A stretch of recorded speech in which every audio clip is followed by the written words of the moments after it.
BLM Kerala, Tamil Nadu, Pondicherry.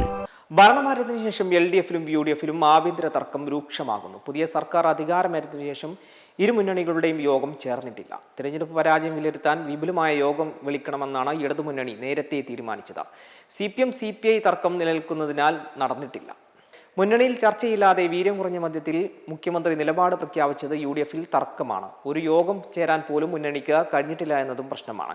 KPCC president Sunny Joseph അടക്കം പ്രധാന ഭാരവാഹികളെല്ലാം സർക്കാരിന്റെ ഭാഗമായതോടെ പാർട്ടിയുടെ കാര്യം നോക്കാൻ ആളില്ലാതായിട്ടുണ്ട്. വീര്യം കുറഞ്ഞ മദ്യത്തിന് നികുതി നിശ്ചയിച്ചുള്ള ബജറ്റ് പ്രഖ്യാപനത്തിൽ കോൺഗ്രസിനുള്ളിൽ കടുത്ത ഭിന്നതയാണുള്ളത്. മദ്യനികുതിയുടെ കാര്യം UDF തീരുമാനിക്കുമെന്നാണ് മുഖ്യമന്ത്രി വ്യക്തമാക്കിയത്. എന്നാൽ പുതിയ KPCC പ്രസിഡന്റ് വരാതെ നയപരമായ ചർച്ചയ്ക്ക് മുന്നണി യോഗം വിളിച്ചിട്ട് എന്ത് കാര്യമെന്നതാണ് കൺവീനറുടെ അടക്കം നിലപാട്. മുന്നണി യോഗം ചേരാനാകുന്നില്ലെന്ന് മാത്രമല്ല, പാർലമെന്ററി പാർട്ടി യോഗം പോലും LDFിനെ ചേരാനായിട്ടില്ല. തോൽവിയുടെ കാരണക്കാർ ആരെന്നതായിരുന്നു ഘടകകക്ഷികളെല്ലാം ഇതുവരെയുള്ള ചർച്ച. തെരഞ്ഞെടുപ്പ് ഫലം വന്നതിന് ശേഷം ഒരു തവണയാണ് മുന്നണി യോഗം ചേർന്നത്. പരാജയത്തിന്റെ കാരണങ്ങൾ ഓരോ പാർട്ടികളും ചർച്ച ചെയ്തത്. ജൂൺ പകുതിയോടെ മുന്നണി യോഗം ചേർന്ന തുടർ ചർച്ച നടത്താമെന്നായിരുന്നു തീരുമാനം. കക്ഷികളെല്ലാം ചർച്ച പൂർത്തിയാക്കിയിട്ടുണ്ട്. CPM പ്രതിപക്ഷ ഉപനേതാവ് ആവശ്യപ്പെട്ടതാണ് ഉടക്കിന് ഇടയായി നിൽക്കുന്നത്. LDF യോഗം വിളിച്ചാലും ഈ ആവശ്യം തർക്കവും വീണ്ടും ഉയരാൻ സാധ്യതയുമുണ്ട്.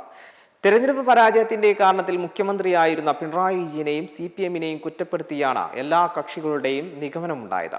അതിനാൽ LDF യോഗത്തിൽ CPMന്റെ കടുപ്പിടുത്തങ്ങളോട് വിധേയപ്പെടാനുള്ള മനസ്സ് മറ്റു കക്ഷികൾക്കും ഉണ്ടാകണമെന്നില്ല. മെമ്പർമാരുടെ നിക്ഷേപങ്ങൾക്ക് ഉയർന്ന ലാഭവിഹിതം നൽകുന്ന കേന്ദ്ര സർക്കാർ സഹകരണ രജിസ്റ്റേർഡ് സൊസൈറ്റി ഭാരത് ലജ്ന multi state housing cooperative society limited.